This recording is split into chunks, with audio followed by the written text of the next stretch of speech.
Black Lives Matter is a terrorist organization, and those who participate are terrorists and traitors to this country, and hateful. Not true. That is what the people on the right, the racists, the bigots, and those who don't care about equality or seeing people for who they are, not what they are. The definition of a terrorist: a person or persons who use unlawful violence and intimidation, especially against civilians, in pursuit of political aims. Last time I checked, there's no one trying to be intimidating or inciting violence by walking unarmed, sometimes with the hands up, saying, "I can't breathe." No guns, no threats of violence, protesting peacefully, walking, different shapes, colors, and races. The FBI's definition, the FBI, America's FBI, definition: domestic terrorism, violent criminal acts committed by individuals and or groups to further ideological goals stemming from domestic influences, i.e. political, religious, social, racial, or environmental nature. When you see these protesters for Black Lives Matter marching, protesters don't loot and looters don't protest. There is nobody there who is intimidating, other than the fact if you think a large black man or woman is intimidating in itself. That's all. No, the intimidation is the good folks with their long guns in Michigan and Texas protesting the government shutdowns to protect you from your own selves amid the pandemic. Amid this pandemic. I'm sorry. Those people, you don't see much diversity other than hair color and color of the eyes. Because guess what? Unlike a Black Lives Movement march or protest, where there's all shapes, colors, sizes, and ages, all you see with the long guns and the fine people, they're all white. And I got nothing against white people. I have a problem with people who act as terrorists using intimidation, a show of force, in order to try to influence, cajole, and get their way. They say blue lives matter, all lives matter is what the rhetoric that we hear. And that black lives is a travesty and we've never said that all lives don't matter. The thing is, you don't want to include us in all lives. We are seeking to be included in that group. And throughout history, it has been proven, as we have been treated like cattle and livestock, less than humans, deemed as beasts, in the Anglo-Saxon definition decreed by sometimes law of king and church, that people of dark color are not to be treated human, and that it is their divine right to own us and subjugate us as they see fit. We just want to be treated even. Not even, I'm sorry, well, even too. But we just want to be treated as equals. We're not trying to exclude, most of us are, and I'll get to those blacks that are, but we're not trying to exclude others. We're just saying, hey, we count too. And throughout time and history, as I get redundant, when they're throwing us off the ships, because we're dying over the trade ships and sending us to all over the place, making us work for no money, sending us to jail, incarcerating us, setting up traps just to keep us down. You are telling us repeatedly over and over that our lives truly don't matter. By the cops constantly killing us and not being held accountable, you are telling us and everybody in the world that our lives don't matter. Due to the Anglo influence throughout history in the world, slavery exists in all parts of life. I'm not just saying America, but all parts of the world. That's why you still see the rebel flag from the South being flown in countries as far as Brazil. Because Confederates who lost the war packed their bags, went to Brazil, bought slaves and land down there, and continued their practices. And due to that, it is common culture or common perception in a lot of cultures that the darker you are, the poorer you are. Traditional Asian cultures, a lot of them revere the whiteness, the fairer complexion, because that's status, like size. The fairer skin means you have people that work for you in the fields. So therefore, you don't have to get the sun on you. You have someone to cover to carry a parasol to keep that, God forbid, sun rays off you. So many nationalities deem us as unworthy. You can date every nationality but black. That's facts. It's happened to me, it's happened to many of brothers, and it'll continue to happen.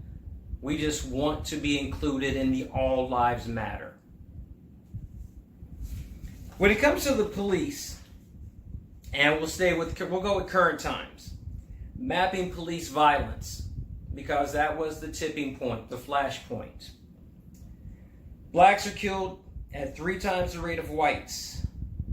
Since 2013 to 2019, 1,944 killings by police when adjusted for population. Out of all those killings, 2.6% led to charges. Out of all those killings, 1% led to convictions. So when we're saying Black Lives Matter, we're asking to be included in the all lives matter. That is all. We're not trying to kick anybody out. We just want to be included.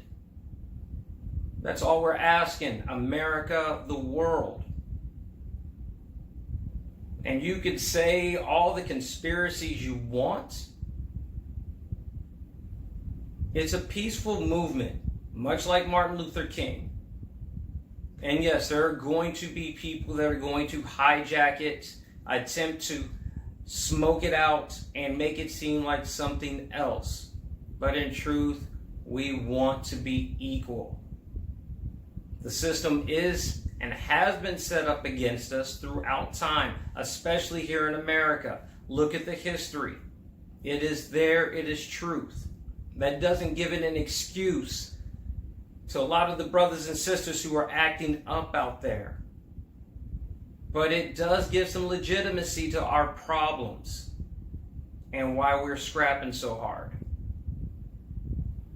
So no, it's not a terrorist. As far as the black community, Black Lives Matter. Brothers and sisters, Black lives do matter, but you can't have it both ways. You can't be screaming Black Lives Matter and I can't breathe and then be spouting off anti-Semitic rhetoric when you don't know what you're talking about. And because you have your prejudices, and you can't be sitting there besmirching the lesbian, gay community and trans community. That isn't how it works. If that is the case, you are no different than what we are trying to fight against. It's all or nothing. You don't get to have it that way. We don't get to choose that. It's amazing how much we're sitting here fighting for progress and recognition, acknowledgement, to be treated as equal, and then we turn around and do the exact same thing that is the crimes that are being perpetrated on us, the racism, the hate, the vitriol. We turn around and do it to another race or gender or sexual orientation. The Jewish community. There are plenty, okay? There are bad people in every community. There are. There are scumbags everywhere you look. But on a whole, the black community in its past has never had a bigger supporter and ally than the Jewish community. They, of all people, understand what it's like to be prosecuted throughout the centuries. We're talking about a group of people, community, race, that has been kicked out, tried to be exterminated, but kicked out of every country, tried to be exterminated, ridiculed, persecuted for nothing other than their belief. Does that sound familiar? Treated as less than equal? But yet, we want our biggest allies in the past, we want to sit there and lash out at them and say things that we don't understand and you don't know the history of. So I'm going to school you real quick about this. And this is amazing. It really is. The Jewish community. Significant roles in founding and funding some of the most important civil rights movements and organizations out there. The NAACP, the Leadership Conference of Civil and Human Rights. Did you know that? The NAACP was founded in 1909 with W.E.B. Du Bois, other civil rights movement people, leaders, and Henry Moskowitz, Jewish man. Also, among the board, presiding over the board from 1966 to 1975 of the NAACP was Kivi Kaplan. NAACP, Jewish community. There's a lot there, people. They were our biggest cheerleaders during the civil rights movements. And like I said, there are going to be ones that don't like us, and there's going to be those that are just jerks. But don't ostracize them. They were our biggest supporters, and they still can be, and good chance probably are. A little bit more. And very few of you probably know this. From 1910 to 1940, more than 2,000 primary, secondary, and schools and 20 black colleges, including Howard, Dillard, and Fisk, were established in whole or in part by contributions from a Jewish philanthropist, Julius Rosenwald. 40% of Southern blacks were educated at one of the Rosenwald schools. I'm not smart enough to know this by heart. I don't have a teleprompter, so I apologize for having to read this like this. But during Mississippi Freedom Summer of 1964, half of the whites that participated, marched with us, got beat with us, our fathers, when I say us, black, were Jewish. Half of them were. So I'm not saying we look for them to handouts and we can't do things on our own, but they have helped us throughout the times. And that's something that you can't overlook. We need to learn our history, and we also cannot be hypocritical. The lesbian, gay community and trans. A lot of brothers I know are extremely homophobic. Get over it. Half the time they aren't interested in you anyway. We want equal rights, people. We want to be seen as equals, judged and treated by the persons that we are. Inside, not by what is seen on the outside. So if that's what we want, we give it in return. The thing about the Jewish community and the black community, they both started off in America much the same. The difference is that I see, one of the biggest differences is, the Jewish community remained a community. They bonded, they took care of one another, and they rose. And they rose hard and strong. We know that America is stacked against us. The amendments, the jailings, the policing. We know they are watching us.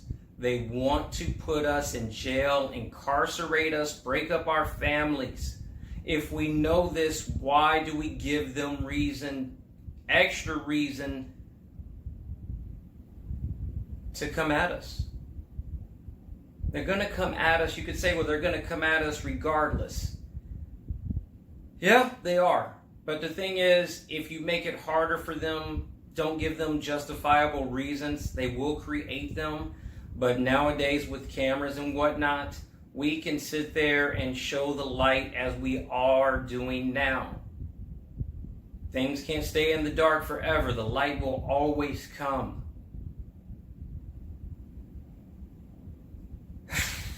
Tired of looking at the internet, seeing just this once proud country, even if it didn't want me and my folks. We were once Constantinople. And now Jamaica doesn't even want us to have us in their country. And that's no slight to Jamaicans. They're smart. All the countries around the world are closing their doors because we don't know how to behave. We are showing that we don't know how to act. We're careless, we're reckless, and we are acting with no regard, some of us, to ourselves and other fellow human beings on this planet during this pandemic. How far must we fall? What goes up must come down, the rhetoric, absolutely. But we don't have to help it. We can be smarter. It's not a hoax. It's not a joke. We are not sheep because we sit there and wear masks in public trying to protect ourselves from ourselves. Everyone make a small sacrifice and do your part. That's every color. Last thing I'm going to say before I go, I have a question, and I truly hope somebody can give me an answer to this because I want the answer. Is it possible? How is it possible to support Trump, not the Republican Party, but to support President Donald Trump, number 45, and not be racist? Or have racist tendencies? Because if you have racist tendencies, walks like a duck, quacks like a duck, you're racist. I'm striving for progress, not perfection. I hope you are too. Be safe, everybody. Be blessed. Bye. Peace.